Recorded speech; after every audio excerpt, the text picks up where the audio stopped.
ایک ایرانی عورت اپنے شوہر کو غسل دیتے ہوئے اپنے جذبات پر قابو نہ رکھ پائی اور جو معجزہ ہوا، استغفر اللہ۔ میں ایک ایرانی عورت کے پڑوس میں رہتی تھی اور میری اپنی کوئی اولاد نہیں تھی۔ شوہر بیرون ملک تھا، اس لیے زیادہ تر میرا کام لوگوں کے گھر جھانکنا تھا۔ میں ایک زیادہ لوگوں کے گھروں میں آتی جاتی رہتی تھی۔ ہر ایک گھر کی خبر رکھنا میرا مشغلہ سا بن گیا تھا، لیکن میں نہیں جانتی تھی کہ ابھی کچھ ہفتوں پہلے آنے والی اس ایرانی عورت کے گھر کی کن سوئی رکھنا مجھے اتنا مہنگا پڑ جائے گا۔ آج بھی سوچتی ہوں تو میرا دل زور زور سے دھڑکنے لگتا ہے، خوف کے مارے کپ کپی سی طاری ہو جاتی ہے۔ چند ہفتے ہوئے تھے اسے ہمارے محلے میں آئے ہوئے، اس گھر میں، پھر یہ میرے گھر کے برابر گھر تھا۔ جب بھی میں چھت پر جاتی تو اس کا صحن اور پورا گھر مجھے صاف نظر آتا تھا۔ وہ ایرانی عورت بہت خوبصورت تھی۔ میں ایرانی تو نہیں تھی، لیکن رہتی ایران کے شہر میں تھی۔ جس محلے میں رہتی تھی وہاں پر زیادہ تر ایرانی لوگ ہی رہتے تھے۔ میں ان سے کافی اچھی سلام دعا تھی، آپس میں محبت اور اتفاق تھا۔ ہم ایک دوسرے میں بلا تکلف آیا جایا کرتے تھے۔ میں نے سوچا کہ نئی پڑوسن آئی ہے، اس کے ساتھ بھی تعلقات بڑھانے چاہیے، لیکن مجھے نہیں معلوم تھا کہ یہ تعلقات میرے لیے وبال بن جائیں گے۔ میں نے سوچا کہ آج میں پلاؤ بنا رہی ہوں تو کیوں نہ پڑوسن میں جا کر بھی دے آؤں اور سلام دعا بھی ہو جائے گی۔ میں نے پلاؤ پلیٹ میں بھرا اور فوراً سے پڑوسن کے گھر پہنچ گئی۔ میں نے دستک دی تو دروازہ اس عورت نے کھولا تھا۔ میں نے مسکرا کر اس کی جانب پلیٹ بڑھا دی۔ میں نے کہا، میں آپ کے پڑوس میں رہتی ہوں۔ اس نے مجھے سر سے پیر تک بڑی عجیب نظروں سے دیکھا تھا۔ اس نے میرے ہاتھ سے پلیٹ پکڑ لی اور مجھے لگا شاید پیچھے ہٹے گی اور مجھے اندر آنے کی دعوت دے گی، پھر میں اسے باتیں بھی کروں گی اور میرا وقت بھی گزر جائے گا۔ لیکن اس نے جیسے ہی پلیٹ میرے ہاتھ سے لی اور اپنے گھر کا دروازہ فوراً سے بند کر دیا۔ میں تو اس بند دروازے کو دیکھتی رہ گئی۔ بڑی عجیب عورت تھی، نہ سلام نہ دعا نہ ہی کوئی بات چیت، بس پلاؤ کی پلیٹ پکڑی اور دروازہ بند کر دیا۔ میں بڑی مایوس ہو کے اپنے گھر آ گئی تھی۔ بھلا ایسے بھی کوئی کرتا ہے؟ میں نے اپنے لیے پلاؤ نکالا اور کھانا کھانے لگی۔ ابھی کچھ ہی دیر ہوئی تھی کہ میرے برابر والے گھر سے لڑنے جھگڑنے کی آواز آنے لگی۔ میرا تو تجسس بڑھنے لگا۔ میں نے صحن کے اندر سے چھت پر جانے والی چند سیڑھیاں چڑھی اور منڈیر سے برابر والے گھر میں جھانکا۔ دونوں میاں بیوی نہ جانے کس بات پہ لڑ رہے تھے۔ اس کا شوہر اپنی بیوی سے کافی بڑی عمر کا لگ رہا تھا۔ وہ عورت 32 سال سے اوپر کی عمر کی نہیں تھی، جوان جہان تھی، خوبصورت بہت تھی۔ شوہر عمر میں 50 سے بھی اوپر کا لگ رہا تھا اور اس سے بھی بہت لگ رہا تھا۔ بہرحال کچھ ہی دیر صحن میں وہ شور مچاتا رہا، پھر کمرے میں چلا گیا۔ عورت صحن میں رکھی کرسی پہ بیٹھ کے رونے لگی۔ پتہ نہیں کس بات پہ جھگڑا ہوا تھا۔ میں نے ان دونوں میاں بیوی کے علاوہ کسی اور کو اس گھر میں نہیں دیکھا تھا۔ کافی دیر وہ عورت روتی رہی۔ اچانک آنسو پونچھتے ہوئے اس کی نظر مجھ پر پڑی تھی، حالانکہ میں نے تو اپنی طرف سے بڑی احتیاط کی تھی کہ میں اسے نظر نہ آؤں۔ شاید میرا سر اور میری آنکھیں وہ دیکھ چکی تھی۔ اس نے ایک کسیلی نظر مجھ پر ڈالی تھی اور مجھے بڑے خطرناک تیوروں سے گھورا اور اٹھ کر کمرے میں چلی گئی۔ اپنے اندر مجھے خفت سی محسوس ہوئی تھی۔ وہ کیا سوچے گی میرے بارے میں کہ میں اس کے گھر کا تماشا دیکھ رہی ہوں کہ میاں بیوی لڑ رہے ہیں، اور میں جہاں سے دیکھ رہی ہوں مجھے اپنے اندر بڑی شرمندگی محسوس ہوئی، لیکن میں کیا کرتی؟ یوں بھی شوہر بیرون ملک میں کام کرتا تھا، پورا دن میں یہاں ایران میں اکیلی ہوتی تھی۔ میرا میکا پاکستان میں تھا اور شادی ہوئی تو یہاں پر آ گئی، اور شوہر پہلے ایران میں تھا، نوکری کرتا تھا، لیکن پھر اس کو بیرون ملک اچھی نوکری کی آفر مل گئی تو وہ وہاں چلا گیا۔ نہ یہاں میرا میکا تھا اور نہ ہی سسرال، اس لیے محلے داروں میں مل جل کر اپنا وقت گزار لیتی تھی۔ شادی کو کئی سال ہو گئے تھے لیکن اولاد نہیں ہوئی تھی۔ اکیلی جان میں کیا کرتی؟ اس لیے کبھی سامنے والے گھر میں جھانکنے لگتی تو کبھی برابر والے گھر میں، کبھی کسی سے بات کر لیتی تو کبھی کسی سے میرا وقت بس یوں ہی گزر لیتا۔ میں نے بہرحال یہ سوچا کہ اب آئندہ کبھی بھی کسی کے گھر جا کر نہیں دیکھوں گی، لیکن کچھ دن کے بعد میرا دل دھڑکنا جیسے بھول گیا تھا۔ اگلے ہی روز مجھے اس بات کا علم ہوا کہ میاں بیوی بھی اکیلے ہیں، ان کی کوئی اولاد نہیں ہے، شوہر مزاجن غصے والا ہے۔ بہرحال اگلے دن میں اپنے کپڑے دھوئے اور چھت پر پھیلانے کے لیے چلی گئی۔ چھت پر کپڑے پھیلاتی ہی میری نظر ان کے صحن پر پڑی۔ اس وقت وہ عورت اکیلی اس گھر میں تھی۔ اس کا شوہر شاید کام پر جا چکا تھا۔ وہ کسی سے فون پر بات کر رہی تھی اور کچھ دیر کے بعد میں نے دیکھا کہ اس کے دروازے پر ایک 16 سال کا لڑکا تھا جو دستک دے رہا تھا۔ حالانکہ ڈور بیل تو باہر موجود تھی، لیکن اس نے ڈور بیل نہیں دی تھی۔ دوپہر کا وقت تھا، گرمی بھی اپنے عروج پر تھی۔ اس وقت ہمارے محلے کی گلیاں سنسان ہی رہتی تھی۔ اس نے بیل دینے کی بجائے دستک دی تھی، اور وہ عورت تو شاید اس کی دستک کی منتظر تھی۔ اس نے فوراً دوڑ کر دروازہ کھولا تھا۔ جیسے وہ لڑکا اندر آیا، اس نے فوراً دروازہ کھٹ سے بند کیا۔ اب وہ لڑکا اندر داخل ہوا تھا کہ وہ عورت اس لڑکے کے گلے لگ گئی۔ یہ دیکھ کر مجھے جھٹکا سا لگا۔ پھر میں نے سوچا ہو سکتا ہے اس کا بھائی ہو، لیکن ایسا نہیں تھا۔ وہ لڑکا اس کے گلے لگ کر جو کچھ اس کھلے صحن میں کرنے لگا تھا، میں تو شرم سے آنکھیں جھک گئی۔ وہ دونوں کمرے میں چلے گئے، اور برابر والے گھر کے کمرے صحن میں ہی کھلتے تھے۔ دونوں کمرے میں گئے تو میں کپڑے پھیلا کر نیچے آ گئی، لیکن میرا ذہن برابر والے گھر میں ہی اٹکا ہوا تھا۔ میں نے بہت سوچا کہ مجھے اپنا دھیان ہٹا لینا چاہیے، نہ جانے کون ہے کیا نہیں، مجھے ان چیزوں سے غرض نہیں رکھنی چاہیے۔ لیکن پھر میرا وہی تجسس مجھے چین ہی نہیں لینے دے رہا تھا۔ 2 گھنٹے صبر سے میں نے گزارے تھے۔ پھر میں نے چند سیڑھیاں چڑھی اور صحن سے دوسری جانب جھانکنے لگی۔ کمرے کا دروازہ بند تھا۔ کافی دیر میں اس بند دروازے کو دیکھتی رہی۔ کچھ دیر کے بعد جب دروازہ کھلا تو وہ دونوں کمرے سے باہر آئے۔ عورت کے بال کھلے ہوئے تھے، بلکہ بکھرے ہوئے تھے، اور گلے میں تو دوپٹہ بھی نہیں تھا، اور وہ لڑکا اسے دیکھ کے مسکرا رہا تھا۔ اس عورت نے صحن میں لگی گھڑی کی طرف دیکھا اور اسے کہنے لگی کہ اب وہ چلا جائے، یہ نہ ہو کہ اس کے شوہر واپس آ جائیں۔ وہ لڑکا جانے سے پہلے اس عورت کے گلے لگا تھا، پھر اس کا رخسار چومنے لگا۔ یہ دیکھ کر تو میرے کانوں کی لو تک سرخ ہو گئی تھی۔ کوئی بھی بھائی اپنی بہن کا رخسار نہیں چوم سکتا تھا، اور نہ ہی کمرے میں اتنی دیر بیٹھ سکتا ہے۔ اس کا یہ حال تو مجھے کچھ اور ہی سمجھا رہا تھا۔ بہرحال وہ لڑکا گھر سے باہر نکل گیا۔ اس لڑکے نے سارے بال سمیٹ کر اس کا جوڑا بنایا اور شہر میں چلی گئی۔ کچھ دیر بعد اس کا شوہر گھر پہ آیا۔ اس بار اس کے شوہر کا مزاج کافی بہتر تھا۔ صحن میں ان لوگوں نے کھانا کھایا، ہنس ہنس کے باتیں کر رہا تھا۔ بات یہ تھی کہ آج تو اپنے ہاتھ سے نوالے بھی اس عورت کو کھلا رہا تھا۔ وہ بھی بہت خوش تھی۔ مجھے اس عورت پر بڑی حیرت ہوئی۔ کیسی دوگلی عورت ہے، دن میں کسی اور کے ساتھ وقت گزارتی ہے اور رات کو شوہر کے ساتھ۔ بہرحال میں نے توبہ استغفار پڑھی اور اپنے گھر کے کاموں میں لگ گئی۔ لیکن اگلے روز جب میں چھت سے کپڑے اتارنے کے لیے گئی تو پھر وہی لڑکا اس گھر میں موجود تھا، اور دوپہر کا وہی وقت تھا جب گلی سنسان ہوتی تھی۔ وہ پھر دونوں کمرے میں جا چکے تھے اور 3 گھنٹے کے بعد باہر نکلے۔ عورت کا حلیہ پھر ویسا ہی تھا، بکھرا ہوا سا۔ وہ لڑکا پھر باہر چلا گیا۔ میرا تو دل اس عورت کی طرح سے بہت خراب ہو چکا تھا۔ یہ بھی کوئی بات تھی، شوہر کے ساتھ بے وفائی کر رہی تھی، اور وہ بھی اتنی کم عمر کے لڑکے کو بلوا کر۔ پھر اس لڑکے کو بھی شرم نہیں آتی اتنی بڑی عورت کے ساتھ گناہ کرتے ہوئے۔ میں نے سوچا کہ یہ بات مجھے چھپانی نہیں چاہیے، محلے میں مجھے یہ بات کسی اور سے بھی کرنی چاہیے۔ شام کو ہی میں اپنے سامنے والے گھر میں چلی گئی۔ باتوں باتوں میں نے ان سے پوچھا کہ آپ کو پتہ ہے کہ یہ نئی پڑوسن جو آئی ہیں یہ کیسی عورت ہے؟ انہوں نے کہا کہ پتہ نہیں، کسی سے ملتے جلتے تو نہیں دیکھا۔ ہم نے بھی بڑی کوشش کی سلام دعا بڑھانے کی، لیکن اس نے تو ٹکا سا جواب دے دیا کہ مجھے کسی سے زیادہ بات چیت کرنے کی عادت نہیں ہے، میں اپنے ہی گھر میں رہنے کی عادی ہوں۔ میں نے دل میں سوچا کہ بھلا وہ کیوں تعلقات بڑھائے گی؟ اگر تعلقات بڑھائے گی تو یہ لڑکا سب کی نظروں میں آ جائے گا، تو لوگ اس سے سوال پوچھیں گے اور وہ کسی کو جواب نہیں دے سکتی، اس لیے اپنا رویہ سب سے سخت رکھتی ہے۔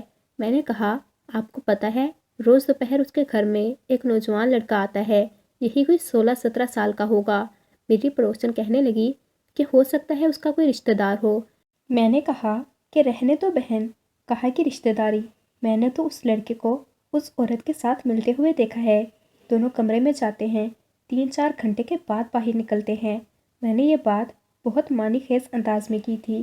میں نے کہا جس حال میں عورت باہر آتی ہے مت پوچھو، توبہ توبہ۔ یہ سن کر میری پڑوسن نے منہ پر ہاتھ رکھا تھا۔ میں نے کہا آپ کو تو پتہ ہے نا، ہمارے گھر سے ان کے گھر کی صاف دکھائی دیتا ہے۔ عورت کہنے لگی اگر ایسا کچھ ہے تو یہ تو بڑی بری بات ہے، ہمارا تو پورا محلہ بدنام ہو جائے گا۔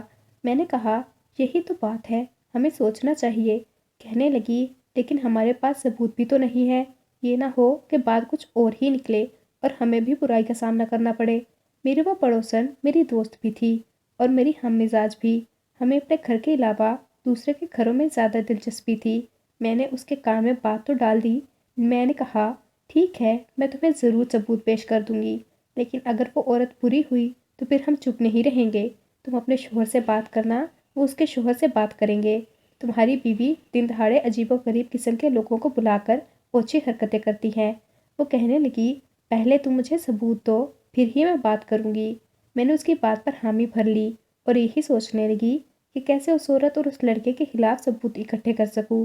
اس شام میں چائے کا کپ اٹھا کر چھت پر چلی گئی۔ جیسے ہی بہانے سے جھانک کر دیکھنا چاہا تو وہ عورت صحن میں ہی بیٹھی تھی۔ اس کا رخ بھی میری ہی گھر کی جانب تھا۔ جیسے ہی میں نے اس کے صحن میں نظر دوڑائی تو وہ مجھے گھور گھور کر دیکھ رہی تھی۔ اسے یوں دیکھتا دیکھ کر میں ہڑبڑا سی گئی اور پیچھے ہٹ گئی۔ میرا دل پوری قوت سے دھڑک رہا تھا، جیسے میری کوئی بہت بڑی چوری پکڑی جا چکی ہو۔ کتنی ہی دیر میں اپنی چھت پر دور ہٹ کر کھڑی رہی تاکہ اسے یہ صرف ایک اتفاق ہی لگے۔ کچھ دیر بعد جب میں نے دوبارہ بڑے دھیان سے منڈیر سے جھانک کر دیکھا تو صحن بالکل خالی تھا، وہاں پر کوئی بھی موجود نہیں تھا۔ میں نے گہری سانس خارج کی کہ شکر ہے بال بال بچ گئی، مگر مجھے کیا پتا تھا کہ اصل قیامت تو اب ٹوٹنے والی ہے۔ میں ابھی گہری سانس خارج کر کے منڈیر سے پیچھے ہٹ رہی تھی کہ تبھی میری ڈور بیل بجنا لگی۔ فوراً سے میں نے پلٹ کر دیکھا تھا۔ اس وقت آخر کون ہو سکتا تھا؟ یہی سوچا کہ ہو سکتا ہے میری پڑوسن دوست میرے گھر آئی ہو۔ میں تیز تیز سیڑھیوں سے اترتی، جیسے ہی دروازے پر پہنچی تو اگلے ہی پل میرے قدم وہیں کے وہیں منجمد ہو چکے تھے، کیونکہ سامنے تو وہی عورت کھڑی تھی جس کے گھر میں کچھ دن پہلے میں جھانک کر دیکھ رہی تھی۔ مجھے دیکھ کر اس کے ماتھے پہ بل پڑ چکے تھے۔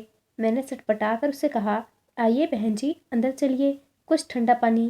لیکن اگلے ہی پل اس نے ہاتھ اٹھا کر مجھے خاموش کروا دیا۔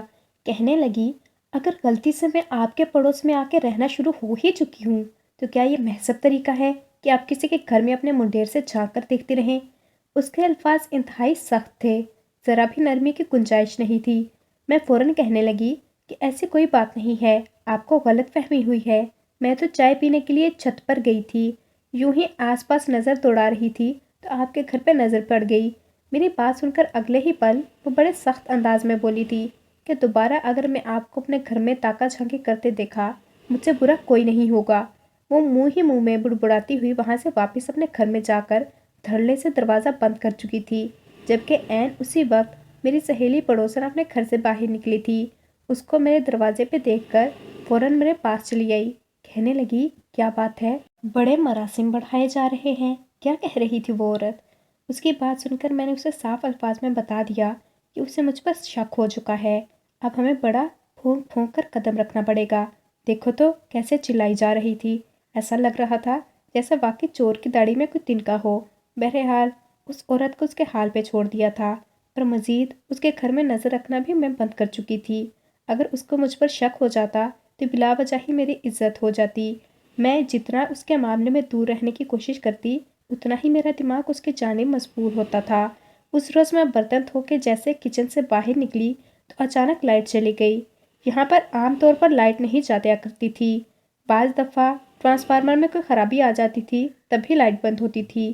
گرمی اور حبس کی وجہ سے میرا سانس بند ہونے لگا تھا، اس لیے جلدی سے چھت پر چلے گئی تاکہ تازہ ہوا کھا سکوں۔ آج آسمان پر بادل منڈلا رہے تھے، ٹھنڈی ٹھنڈی ہوا چل رہی تھی، اس لیے موسم کافی خوشگوار ہو چکا تھا۔ میرا تجسس ایک مرتبہ پھر مجھے اسی گھر کی جانب لے جا چکا تھا جہاں سے پڑوسن کا گھر مجھے صاف دکھائی دیتا تھا۔ غیر دانستہ طور پر جب میں نے دوبارہ اس گھر میں دیکھا تو میری آنکھیں وہی ساکت ہو کے رہ گئی، کیونکہ وہ عورت میری ہی جانب منہ کر کے بیٹھی تھی اور اس کے ساتھ وہ لڑکا بیٹھا ہوا مجھے دکھائی دیا جو اکثر اس کے گھر میں کئی ہفتے پہلے آتے جاتے دیکھ چکی تھی۔ وہ وہیں موجود تھا اور اس کا ہاتھ پکڑے ہوئے تھا، اس کے ہاتھ کو اپنے ہاتھ لے کر سہلا رہا تھا، پھر اس کے ہاتھ پر لب رکھے اور اگلے ہی پل نہ جانے کیا کہنے لگا کہ عورت مسکراتی ہے اور اس کے ماتھے پر اپنے لب رکھ چکی تھی۔ مجھے یہ منظر بڑا ہی غیر مناسب لگ رہا تھا۔ مجھ پر اگر روب تو ایسے چلا رہی تھی جیسے خود بڑی نیک پروین ہو، اور اپنی حرکتیں تو دیکھو، کم از کم میں اس طرح کی کوئی بد کردار تو نہیں تھی۔ صرف حقیقت جاننا ہی میرے اندر تجسس رکھتا تھا۔ اگلے ہی پل میں نے اپنے موبائل کا کیمرہ آن کیا اور چھپ کر ویڈیو بنانے لگی۔ جب تک میرے موبائل میں ویڈیو بنی تھی وہ صرف 10 سیکنڈ کی تھی، لیکن مگر اس میں جو کچھ اور جس قدر قریب سے انہیں دکھایا گیا تھا اس سے کوئی بھی ثبوت سمجھ سکتا تھا۔ میں نے اپنے موبائل کو اپنے ہاتھ میں زور سے پکڑا، جیسے میرا سب سے بڑا ثبوت اسی میں ہو جان ہی موبائل میں قید ہو۔ اس کے بعد میں فوراً منڈیر سے ہٹ چکی تھی۔ ایک مرتبہ پھر مجھ پر شک نہ ہو سکے، جیسے وہ لڑکا اس گھر سے گیا تو میں سیدھی اپنے پڑوسن کے ہاں آئی، ویڈیو اسے دکھائی۔ اس نے وہ ویڈیو اپنے موبائل میں سینڈ کروا لی تھی۔ وہاں سے باقی پڑوسیوں تک پہنچی اور یہ پورے محلے میں یہ ویڈیو ہر ایک عورت کے پاس پھیل چکی تھی۔ اگلے روز سبھی عورتیں چہ مگویا کر رہی تھیں کہ کیسی عورت ہے، اسے اس محلے سے نکال دینا چاہیے، کیسی بے حیائی پھیلاتی پھر رہی ہے یہاں پر، ان جیسوں کا ہمارے محلے میں کوئی جگہ نہیں ہے۔ پہلے تو یہ بات صرف محلے کی عورتوں تک ہی رہی، مگر جب یہ بات محلے کے مردوں تک پہنچی تو بات مزید بڑھ چکی تھی۔ یہ بات تو ہر کوئی جانتا تھا کہ نئے کرایہ دار اس محلے میں رہنے کے لیے آئے ہیں اور وہ شخص بھی کافی سخت مزاج کا ہے۔ پہلے تو اس معاملے کو رفع دفع ہی کیا گیا، مگر جب محلے کے مردوں نے بھی اس نوجوان لڑکے کو دیکھنا شروع کر دیا تو مزید خاموش رہنا اب بیوقوفی تھی۔ اس شام محلے کے سبھی مرد اکٹھے ہوئے۔ اس وقت عورت کا شوہر بھی گھر پہ ہی تھا۔ دونوں صحن میں بیٹھے مزے کے ساتھ کھانا کھا رہے تھے۔ جب پورے محلے والوں نے ان کے گھر پر دھاوا بول دیا تھا تو دونوں ہی وہ گھبرا گئے۔ سب کو اپنے گھر کے باہر دیکھ اس عورت کا شوہر سوال کرنے لگا کہ آخر ہوا کیا ہے؟ سب لوگ یہاں پر آ چکے ہیں۔ اگلے ہی پل گاؤں کے ایک شخص نے اپنے موبائل میں ویڈیو چلا کر اسے دکھا دی۔ کہنے لگا کہ کئی ماہ سے ہم یہ تماشا دیکھتے ہوئے آ رہے ہیں کہ تمہاری بیوی تمہارے جانے کے بعد ایک غیر نوجوان لڑکے کو گھر میں بلاتی ہے اور اس کے ساتھ عجیب و غریب حرکتیں کرتی ہے۔ دیکھو میاں، یہ شریفوں کا محلہ ہے، بہتر ہے کہ تم لوگ یہاں سے چلے جاؤ، ہم پر، ہمارے بچوں پر تم لوگوں کے طور طریقوں کا برا اثر پڑے گا۔ وہ عورت اپنا چہرہ چھپائے کھڑی تھی، مگر جب اس کے شوہر نے ویڈیو دیکھی تو آگ بگولا ہو چکا تھا۔ ہم سب عورتیں بھی وہیں پہ کھڑی تھی۔ اگر وہ لڑکا ان کا کوئی رشتہ دار ہوتا تو یقیناً وہ ان مردوں کو برا بھلا کہتا، مگر ایسا نہیں تھا۔ وہ وہیں پر پیچھے مڑا اور اس عورت کے منہ پر تھپڑ مار چکا تھا۔ اس سے نازیبہ الفاظ بولنے لگا اور چوٹیاں پکڑ کر کہنے لگا کہ بتا کون ہے یہ، کس کے ساتھ تو اس قدر قریب کھڑی ہے؟ جہاں تک میں جانتا ہوں یہ ہمارا کوئی رشتہ دار نہیں ہے، تو میرے جانے کے بعد اپنے عاشقوں کو یہاں پر بلاتی ہے۔ اس بات پر وہ عورت بھی پھٹ پڑی، اپنے شوہر سے زبان درازی کرنے لگی، اپنے حق میں بولنے لگی کہ ایسا کچھ نہیں ہے، یہ سب مجھ پر الزام لگا رہے ہیں۔ اس کا شوہر بہت غصے میں تھا، اس کا سانس پھولنے لگا۔ وہ محلے والوں کے سامنے ہی اپنی بیوی کو مار رہا تھا۔ کئی آگے بڑھ کر ان لوگوں کو روکنے کی کوشش کر رہے تھے، مگر اگلے ہی پل اس شخص کے دماغ پر اپنی بیوی کی کرتوتوں کا کچھ ایسا اثر پڑا کہ وہ وہیں پر گر کر بے ہوش ہو چکا تھا۔ یہی سمجھ آنے لگا شاید صدمہ ہونا برداشت کرتے ہوئے بے ہوش ہوا ہے، مگر حکیم موجود تھا۔ جب اس نے اس عورت کے شوہر کا معائنہ کیا تو کہنے لگا کہ یہ شخص تو مر چکا ہے، اس کا دل بند ہو گیا ہے۔ جب سب لوگوں نے یہ دیکھا تو ایک پل کو سبھی خاموش ہو گئے۔ وہ عورت تھاڑے مار مار کر رو رہی تھی، جبکہ ہر کوئی یہی کہہ رہا تھا کہ عورت کے کرتوتوں کی وجہ سے اس کا شوہر مرا ہے۔ ہم تو اس بد کردار عورت کے شوہر کا جنازہ نہیں پڑھنے والے، ہمیں تو یہی لگتا ہے کہ اس کا شوہر بھی اس کے ساتھ ہی ملا ہوا تھا۔ دونوں ہی یہ فحش کا کام کر کے پیسے کماتے تھے۔ اب راز کھولنے پر ڈرامے رچائے جا رہے ہیں۔ کسی نے بھی اس عورت کے شوہر کا جنازہ پڑھنے کی زحمت نہیں کی تھی۔ وہ عورت اکیلی ہی اپنے شوہر کی میت کے پاس بیٹھ کر پھوٹ پھوٹ کر رو رہی تھی۔ مجھے نہ جانے کیوں دل ہی دل میں شرمندگی سی ہو رہی تھی، جیسے میری وجہ سے اس پر بہت ظلم ہو چکا ہو۔ وہیں پر ایک کونے میں بیٹھی سب لوگ دیکھ رہے تھے، وہ رو رو کر اپنے رب کے حضور دعا مانگ رہی تھی۔ کوئی بھی مرد اس کے شوہر کا غسل دینے تک کے لیے نہیں آیا تھا۔ وہ عورت روتے اپنے رب سے دعا مانگ رہی تھی کہ میرا شوہر ایک مرتبہ زندہ ہو جائے، میری اصلیت جان لے، ورنہ میں بھی گھٹ گھٹ کر مر جاؤں گی۔ اس کے الفاظ اس قدر رقت آمیز تھے کہ میری آنکھوں میں بھی آنسو آنے لگے۔ ایسا لگ رہا تھا جیسے غلطی میری ہی ہے۔ بہرحال وہ عورت ابھی رو رہی تھی، اپنے شوہر کے سینے پہ سر رکھے پھوٹ پھوٹ کے دھاڑے مار رہی تھی کہ اچانک اس کے شوہر کے ہاتھ حرکت کرنے لگے۔ اس کے شوہر کے ہاتھ کو حرکت کرتا دیکھا تو میں فوراً اٹھ کے پاس گئی، اس سے کہنے لگی دیکھو تمہارا شوہر زندہ ہے، اس کے ہاتھ حرکت کر رہے ہیں۔ یہ سن کر اس عورت کی جان میں جان آئی تھی۔ اس نے اپنے شوہر کے سینے پہ ہاتھ مسلنا شروع کر دیا۔ کچھ دیر کے بعد اسے کھانسی آئی اور وہ اٹھ کے بیٹھ چکا تھا۔ اس کی سانس بحال ہو چکی تھی، شاید وہ مرا نہیں تھا۔ کچھ دیر کے لیے اس کا سانس بند ہوا تھا، مگر خدا کی قدرت سے وہ واپس چل پڑا تھا۔ ہوش میں آنے کے بعد اس نے اپنی بیوی کو روتا دیکھا تو پھر اسے ملامت کرنے لگا کہ تم نے میری عزت خاک میں ملا دی۔ جیسے محلے والوں کو پتہ چلا کہ یہ شخص زندہ ہو چکا ہے سبھی وہاں پر آ چکے تھے اور عورت روتے ہوئے اپنے شوہر کے آگے ہاتھ جوڑ کر کہنے لگی، خدا را مجھ پر الزام مت لگاؤ، میری حقیقت سن لو۔ روتے ہوئے جو کچھ اس نے بتایا وہ ہم سب سن کر شرم سے چھچکا چکے تھے۔ عورت کہنے لگی کہ میں 15 سال کی تھی جہاں میرے سکول کے استاد نے میرا ریپ کیا تھا۔ اس کے بعد میں حاملہ ہو گئی۔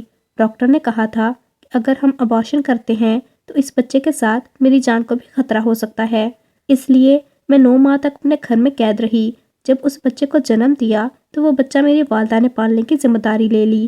بھلے ہی میں چھوٹی عمر کی تھی مگر میرے دل میں اس کے لیے انسانیت خود بخود آ چکی تھی۔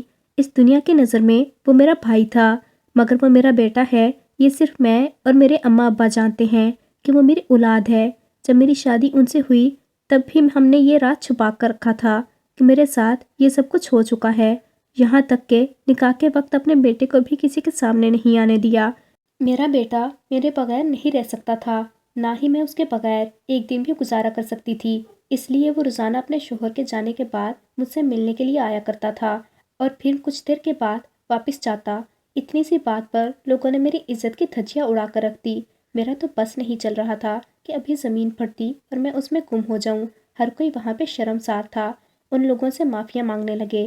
میں نے بھی اس عورت اور اس کے شوہر سے معافی مانگی تھی، جبکہ اس کا شوہر حقیقت جاننے کے بعد پہلے حیران تھا، پھر شرمندہ ہوا اور اگلے ہی روز وہ دونوں یہ محلہ چھوڑ کر جا چکے تھے۔ جانے سے پہلے کسی سے بات تک نہیں کی۔ ظاہر سی بات ہے وہ ہم سے خفا ہو کر گئے تھے۔ بہرحال میں آج بھی ہر نماز کے بعد یہی دعا کرتی ہوں کہ اللہ تعالیٰ میرے اس گناہ کو معاف کر دیں۔